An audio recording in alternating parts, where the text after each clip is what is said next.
नमस्कार, जय श्री राम, हर हर महादेव। दर्शकों, भाजपा 2 दिवसीय वर्कशॉप कर रही है इलेक्शन के रिजल्ट आने से पहले और इसने बंगाल के अंदर तृणमूल कांग्रेस के लोगों की बेचैनी बढ़ाई है, वो तो ठीक है। लेकिन देश भर के मीडिया और चुनावी विश्लेषक चौंक गए कि ये ऐसा कैसे हो रहा है? ये ऐसा तो आज तक हमने भारत की राजनीति के इतिहास में 70-75 सालों में कभी देखा नहीं है, सुना नहीं है।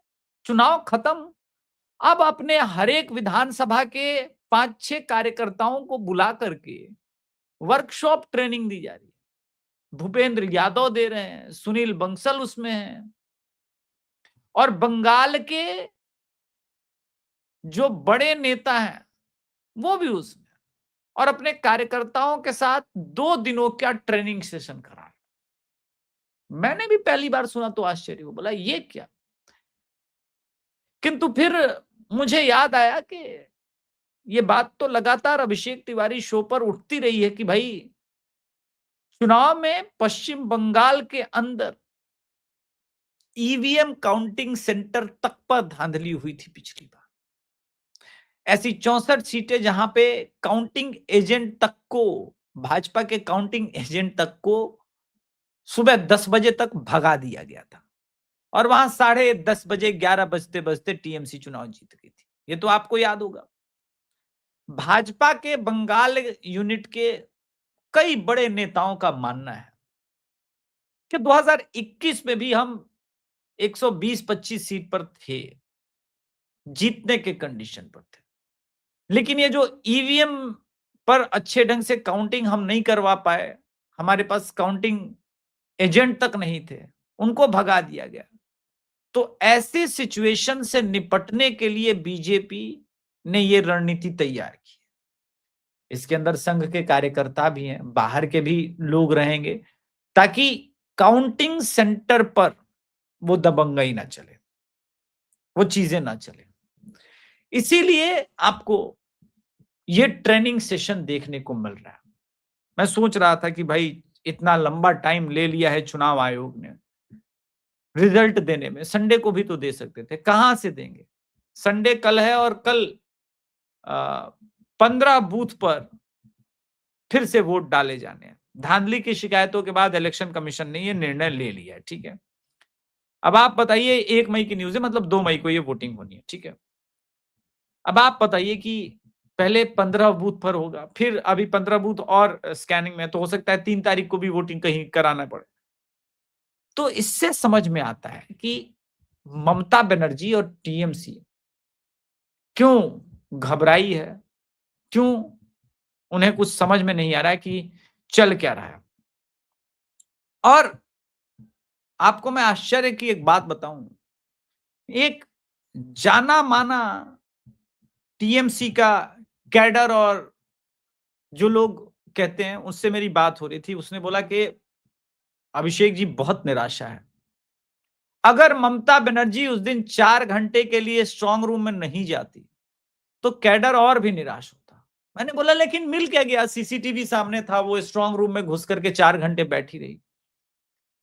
उनका मानना है कि ममता बनर्जी और तृणमूल कांग्रेस के बड़े नेता ये कन्विंस करना चाहते हैं अपने कार्यकर्ताओं को, स्पेशली वो जो एम फैक्टर है बंगाल के अंदर, और बाकी काम जो ये सेक्युलर सो कॉल्ड मीडिया है वो काम कर देगी, कि टीएमसी हारी नहीं, हराई गई है। टीएमसी को भाजपा ने नहीं, जनता ने नहीं हराया, चुनाव आयोग ने हराया।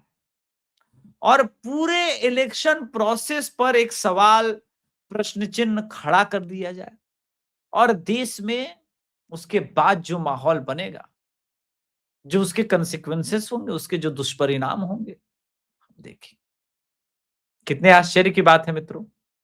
हम्म जिस प्रदेश के अंदर चुनावी हिंसा को इन्हीं पत्रकारों ने नॉर्मलाइज कर दिया, चाहे वो कांग्रेस का कार्यकर्ता हो, चाहे वो टीएमसी का कार्यकर्ता। ट्विटर पर एक वीडियो वायरल हो रहा है, मैं उसको शेयर नहीं करूंगा, न्यूज़ 24 का है। राजीव रंजन पोस्ट पोल के बाद बात कर रहे थे एक बंगाली महिला से, वो अचानक रो पड़ी।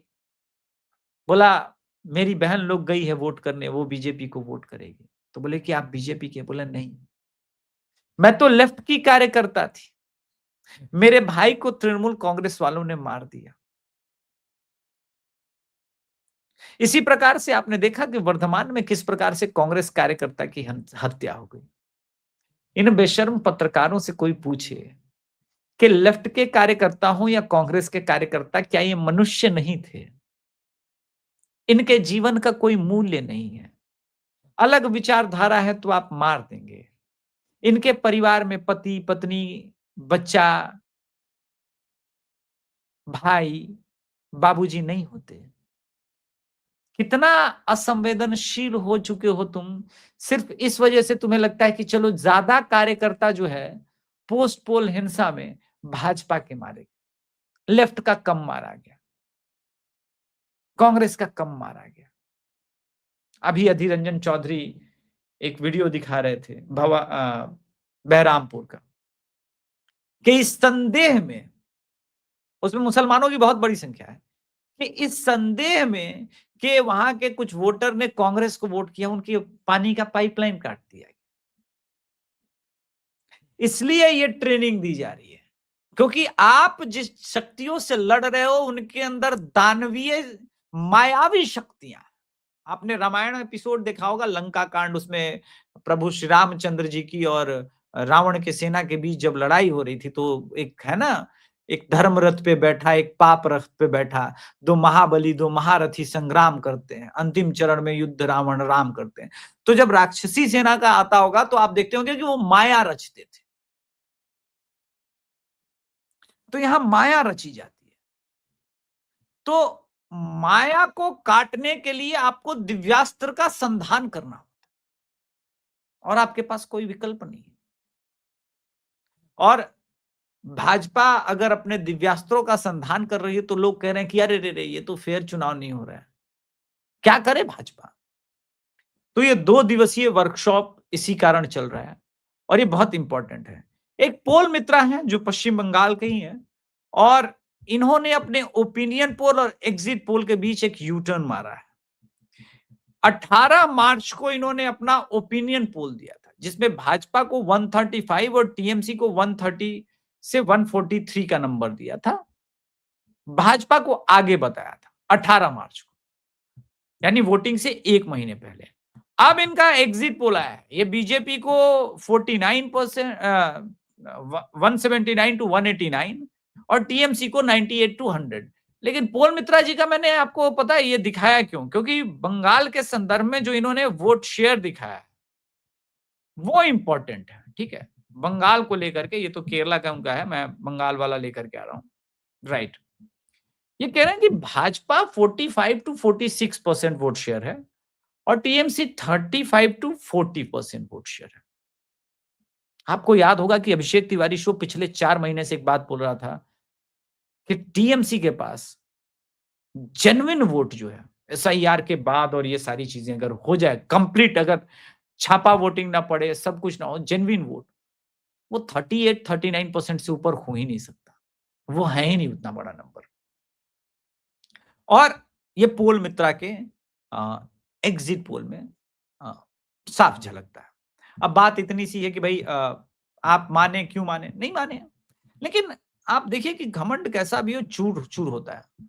कल टीएमसी के ड्रामे के बाद अब स्ट्रांग रूम में सीआरपीएफ की जो सुरक्षा है, आप उसके एक फोटोग्राफ को देखिए, और इससे आपको पता चलेगा कि भाई इंपॉर्टेंट कितना है ये स्ट्रांग रूम के बाहर। अब 5 लोग से अधिक जमा नहीं हो सकते, यानी ना टीएमसी वाला जाएगा ना भाजपा वाला जाएगा। इससे अधिक फेयर चीजें आप क्या देखना चाहते हैं? अब इससे अधिक फेयर चीज चुनाव आयोग क्या कर सकता? फिर भी उस बात की पटकथा लिखी जा रही है कि भाई मैं चुनाव नहीं हारी, मुझे चुनाव हराया गया। कुछ लोग तो ये भी बंगाल में रूमर उड़ा रहे हैं कि ममता बनर्जी इस्तीफा नहीं देगी।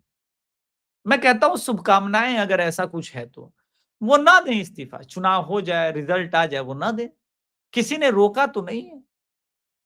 नई सरकार का गठन स्वयं जब होना होगा वो हो जाएगा। ठीक है, तो उसमें चिंतित होने की मेरे ख्याल से बात ही नहीं है, ये नहीं है। एक और चीज इंपॉर्टेंट है बंगाल के संदर्भ में जो हो रहा है कि बंगाल में फाल्टा के अंदर जो आरोप लगे हैं वो बहुत फाल्टा के अंदर जो सीट पर जो आरोप लगे हैं वो बहुत गंभीर आरोप लगे हैं और ये पोस्ट पोल के बाद सामने आ रहा है। और ये बहुत खतरनाक आरोप है, सुनिए।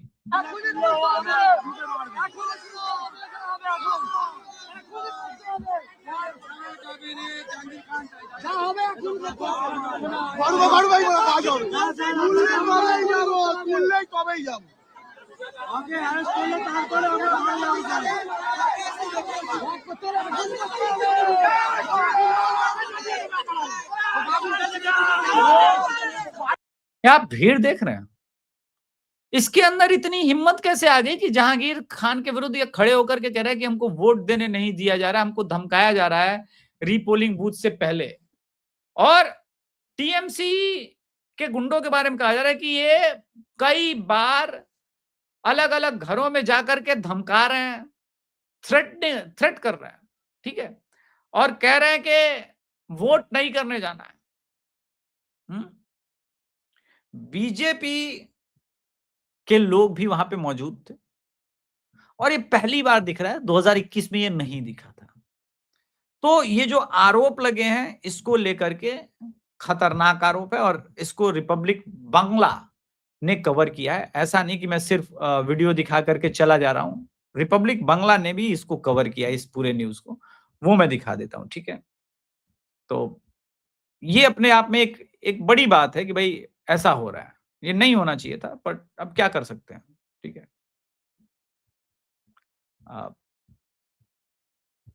आई मीन ये नहीं होने लायक बात है, लेकिन अब जो चल रहा है वो तो चल ही रहा है। सॉरी, हाँ। तो एक तो वो न्यूज़ है। अब बड़ी बात इसको ऐसे भी हम समझें कि पश्चिम बंगाल की राजनीति में जो कुछ भी इस समय चल रहा है ना, वो मुझे भी डराता है। डराता इसलिए है क्योंकि लोग बेचैन हैं, क्या रिजल्ट आएगा, क्या रिजल्ट आएगा? मैं कहता हूं कि आप रिजल्ट की चिंता मत कीजिए। अर्नब गोस्वामी एक बात कह रहे हैं, तो रिपब्लिक का कंटेंट में थोड़ा सा चला लेता हूं।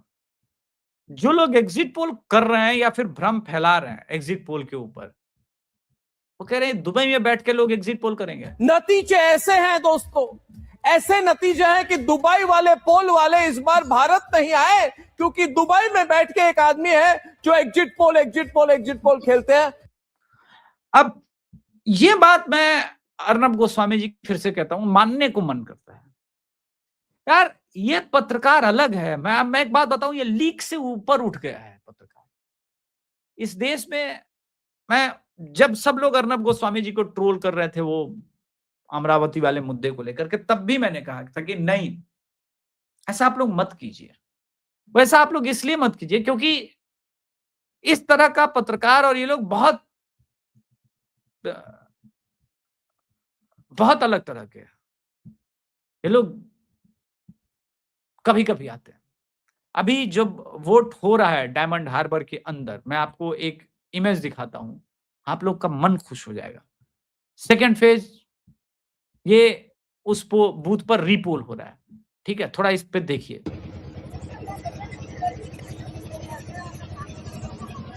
देखिए मुसलमान ही नहीं, हिंदू महिलाओं की भीड़ देखिए।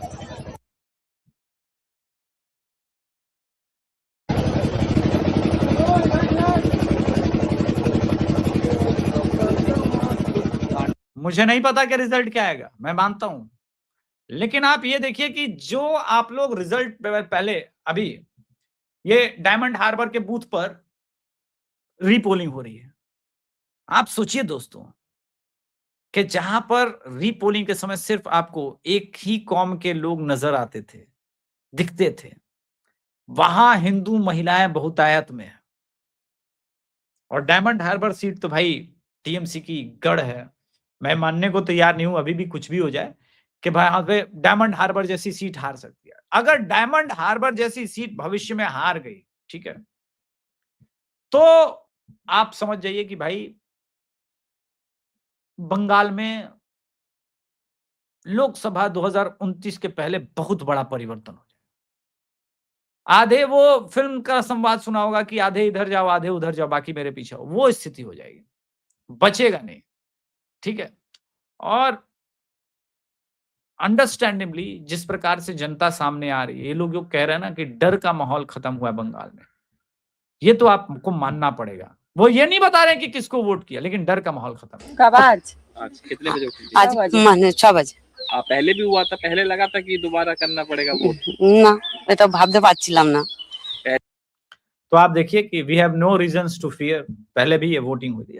तो आप मान लीजिए कि लगातार जिस प्रकार से ये हो रहा है बंगाल के इस पूरे चुनाव में, फर्स्ट टाइम मैं भी देख रहा हूं कि भाई बीजेपी बहुत बहुत बेहतर है। अब एक और भविष्यवाणी कर दो कि हाँ, कुछ लोग इस चुनाव के रिजल्ट में 10:30 बजे तक जीतते हुए नजर आएंगे। हो सकता है कि 9:30 बजे 1-2 चैनल आपको दिखाए कि भाई टीएमसी 120 सीट पर है, बीजेपी 70 सीट 80 सीट पर है। आप डरना नहीं। हरियाणा चुनाव के अंदर राजीव रंजन नाम के एक पत्रकार हुआ करते हैं, वो 12 बजे तक मानने को तैयार नहीं थे। मानक गुप्ता को चैलेंज कर दिया कि हाँ, मैं देख रहा हूं स्क्रीन पर बीजेपी 48 और 36, लेकिन मैं मानने को तैयार नहीं हूं। ये खेल 1 बजे 2 बजे पलट जाएगा। हरियाणा में कांग्रेस हार ही नहीं सकती, याद होगा आपको। ईवीएम खुले नहीं, 9 बजे फर्स्ट फेज की कंप्लीट गिनती स्ट्रांग रूम के बाहर होती नहीं है। कांग्रेस 70 सीटों पर हरियाणा में आगे थी। अब आते हैं बिहार चुनाव 2025। बहुत पीछे की बात नहीं कर रहा हूं, याददाश्त तेज करा रहा हूं आपकी। बिहार चुनाव में सुबह 9 बजे तक कई चैनल पर आरजेडी आगे थी। आपको याद नहीं होगा तो प्रज्ञा यादव का चैनल आप लोग देख लीजिएगा, प्रज्ञा यादव मिश्रा, और कई 2-4 चैनल पर। तो ऐसा होगा कि 9-9:30 बजे तक बहुत सारे चैनल पर आगे रहेगी। आपको सिर्फ द अभिषेक तिवारी शो पर 8:30 बजे से प्रॉपर डिटेलिंग मिलेगी, क्योंकि पंकज विश्वास दा तो डायरेक्ट भवानीपुर होंगे, तो वहां के एक एक फेज का हम बता देंगे आपको तुरंत। इसी प्रकार से मानवदा जो चुनाव लड़ रहे हैं वहां पर शुद्धशीलता होंगे, वहां से भी आपको एग्जैक्टली काउंटिंग अपडेट होगा। ऐसे मेरे पास 46 विधानसभा के अंदर पहला ईवीएम 8:30 बजे खुलेगा और उसका रिजल्ट 8:40 8:45 तक जब डिक्लेयर होगा मैं आपको बताऊंगा। लेकिन उससे ऊपर का नंबर धीरे धीरे ही बताऊंगा, लेकिन जो फ्लक्चुएशन होगा और ये रियल टाइम नंबर होगा हम आपको इसी चैनल पर दिखाएंगे। तो क्यों जाना है किसी को ट्रोल करने के लिए, कमेंट करके उसको रोता हुआ चेहरा देख करके फिर यहीं वापस आइएगा। एनालिसिस करेंगे सीट बाय सीट, हर चीज कहां क्या हो रहा है, लाइव में जाएंगे, क्योंकि ये होगा इसलिए जानना जरूरी है। और बंगाल के अंदर जो कुछ भी अभी हो रहा है एक्सीलेंट, ठीक है। अब टीएमसी मॉडल का एक फ्रॉड आपको वीडियो बहुत पॉपुलर हो रहा है कि वोट कैसे खरीदें, इसको लेकर के एक वीडियो पॉपुलर हो रहा है। आइए उस वीडियो को देखते हैं, एंजॉय कीजिए कि देखिए अंतिम क्षण तक भी मायावी जो है वो माया करने से बाज ना आएंगे, ये इंपॉर्टेंट। ভোটটা ভালো জায়গা দেবেন কিন্তু, হ্যাঁ বুঝে শুনে দেবেন ভোটটা। কাগজটা দেখবেন খামে আপনাকে 5,000 টাকা দেওয়া হয়েছে, ঠিক আছে? যেন জায়গা মতন ভোট পড়ে যায়, যেন বাবা করে না বলতে লাগে।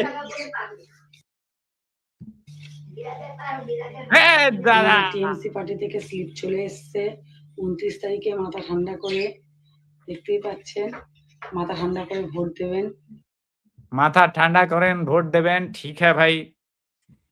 ये होता है, ये होती है रणनीति, ये होता है खेल, इसको बोलते हैं असल में खेला होबे। लेकिन एक चीज, तमाम चीजों के बाद भी ये लोग भूल रहे हैं। बंगाल के अंदर की ही बात बता रहा हूं कि बंगाल की जनता का एग्रेशन आपको समझ में नहीं आ रहा, दिख नहीं रहा, नहीं दिख रहा है। चलिए ममता बनर्जी का एक पुराना अरविंद केजरीवाल मोड, एक प्रभु चावला वाला है, पुराना है वीडियो, आर्काइव का है, दिखाते हैं, सुनाते हैं और फिर इसका भी थोड़ा सा विश्लेषण करते हैं। बहुत कमाल का है, सुनते हैं थोड़ा, ठीक है। ममता बनर्जी सामने लगा। And will Mamata Banerjee one day become Chief Minister of Bengal? Do you think that Chief Minister is a very important post? But you were fighting for the place, I wasn't. You know, I'm not the VIP. I'm telling you one thing. You can guess all these things for the VIPs. I'm the LIP. LIP means less important person. I'm the commoner. Baba less important person, इतनी सादगी। आपको लगता है कि chief minister बनना इतना easy है और इतना जरूरी है? अरे ममता दी, आप तो एकदम, आपने तो केजरीवाल साहब को पहले ही, मतलब अब मैं समझा कि अरविंद केजरीवाल जी आपके लिए प्रचार क्यों करने गए थे। मानना पड़ेगा। देखिए, अरविंद केजरीवाल जी आपके लिए प्रचार करने नहीं जाते तो फिर किसके लिए जाते? उसने भी ऐसे ही आम आदमी बनी थी, आप आम औरत बनी। आप सादगी चप्पल में जाई, वो भी चप्पल पहनते थे। आप मफलर नहीं लगा पाई, लेकिन कोई बात नहीं, आप सफेद साड़ी में लगातार लड़ती रही। मतलब अपनी सादगी उन्होंने भी दिखाई, इन्होंने भी दिखाई। वाह, कमाल हो गया। लेकिन अब ममता बनर्जी और उनके कार्यकर्ता सिर्फ उसी मुख्यमंत्री पद और सत्ता की स्थापना के लिए 2 मई 2021 के बाद जो पश्चिम बंगाल में हुआ, हमने सबने देखा। बंगाल के लोग पलायन करने को विवश हो गए। इसलिए कहता हूं कि आप लोग जो है ना, झांसे में ना आइए, अपनी अकल लगाइए और नरेंद्र मोदी पर विश्वास कीजिए, उनको जिताइए। और मैंने पहले ही कहा कि जनता का मूड बदल गया है। सो कॉल्ड गार्गा, ठीक है, गार्गा चटर्जी, जो अपने आप को टाइगर भी मानते हैं और हैं, सेल्फ प्रोक्लेम टाइगर हैं वो, इसमें कोई डाउट नहीं है, भवानीपुर के अंदर जा रहे थे तो ऐसे ही कुछ लोगों ने जो बोला वो सुनने का है।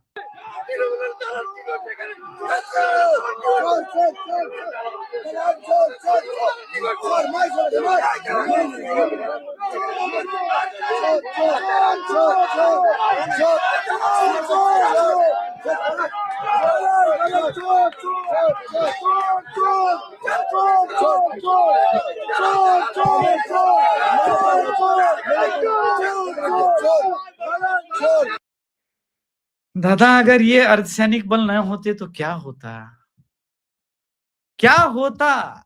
और इसीलिए जब शुभेंदु अधिकारी ऐसे हाथ जोड़ के बोल रहे ना कि चुनाव खत्म हो गया, जो आरोप प्रत्यारोप लगने थे लग गए, अब जाने दीजिए, अब एक दूसरे के प्रति मन में विद्वेष न रखिए, कार्यकर्ता किसी कार्यकर्ता पर हमला न करे, किसी साधारण वोटर का जान न जाए, जो 2021 में हुआ वैसा कुछ ना हो जाए। तो टीएमसी वाले सीना चौड़ा करके कह रहे, देखो सरकार हमारी बन रही है, डर गया शुभेंदु अधिकारी, कह रहा 2021 जैसा ना होने पाए। अरे भाई, इतने समझ नहीं है कि वो नहीं चाहता है कि जो घायल हैं वो अधिक घातक बने। 5 सालों से तुम्हारे अत्याचार से पीड़ित होकर के वो अपना घाव भर नहीं पाए हैं, उनका घाव भरा नहीं है। इतना आगे मत ले जाओ इस चीज को, सब कुछ शांति से बीतने दो, शांति से चुनाव का रिजल्ट आने दो, शांतिपूर्वक अपनी हार एक्सेप्ट कर लेना। जो पार्टी भी हारे, बीजेपी हारे वो भी एक्सेप्ट कर ले, टीएमसी हारे वो भी एक्सपेक्ट कर ले, ये मानवीय गुण है। इस प्रकार की बातें, हाथ जोड़ने का बात करके सर झुकाना जनता के आगे, मानव के गुण हैं। अगर शुभेंदु अधिकारी हाथ जोड़ करके अपना सर झुका के कुछ कह रहे हैं तो उससे उनकी कमजोरी नहीं, उससे उनकी नैतिक शक्ति का परिचय मिलता है लोगों को। किंतु मायावी लोग हैं, ये समझ नहीं पाएंगे। खैर, कोई बात नहीं। आज के संस्करण में इतना ही। धन्यवाद। जय श्री राम। हर हर महादेव। कृपया चैनल को सब्सक्राइब कीजिएगा, वीडियो को लाइक कीजिएगा।